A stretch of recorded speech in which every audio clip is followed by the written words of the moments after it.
रात हम कम कर ले, आगे ना बढ़ पाई। लागे गई नजर किसी के, तकदीर उठ गई हाय। मजबूरी में जीते बानी, सपना आँख में धरे। दिनों रात हम कम कर ले, अपने गांव के नाम करे। अपने गांव के नाम करे। माटी में जन्म लेनी, माटी में पसीना, मेहनत लिखे किस्मत, झूठा लगे हसीना। लोग बोले छोड़ दे सब, आराम से रह ले। हम बोले बिना संघर्ष कैसे पहचान मेरे।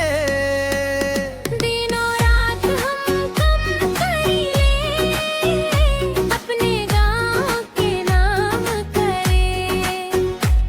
मजबूरी में जीते बानी, सपना आँख में धरे।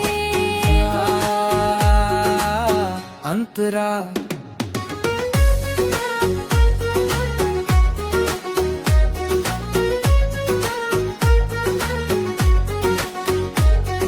सूरज डूबे तब भी हमरे हाथ रुके ना काम। माँ के दुआ बाबूजी के सीने में हर एक अरमान। नजर लगे चाहे दुनिया के, हम डर ना जाए। आज नहीं तो कल सही इतिहास रच जाए। बेहद पे आग में तप के सोना बन जाला इंसान। हम टूटे जरूर बानी, बाकी हारे ना बानी जान। गाँव के गली में गूंजेगा एक दिन हमरो नाम। तब कहेगी दुनिया सारी, देखो मेहनत के अंजाम। आज जो हंसे मजबूरी पर, कल सलाम करी।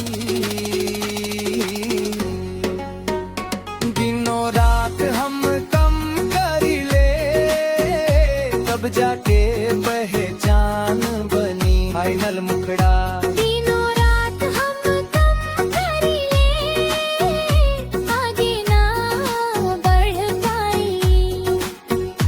लागे गई नजर किसी के, तकदीर थी गई है। मजबूरी में जीते बानी, सपना आँख में धरे। दिनों रात हम कम कर ले, अपने गांव के नाम करे।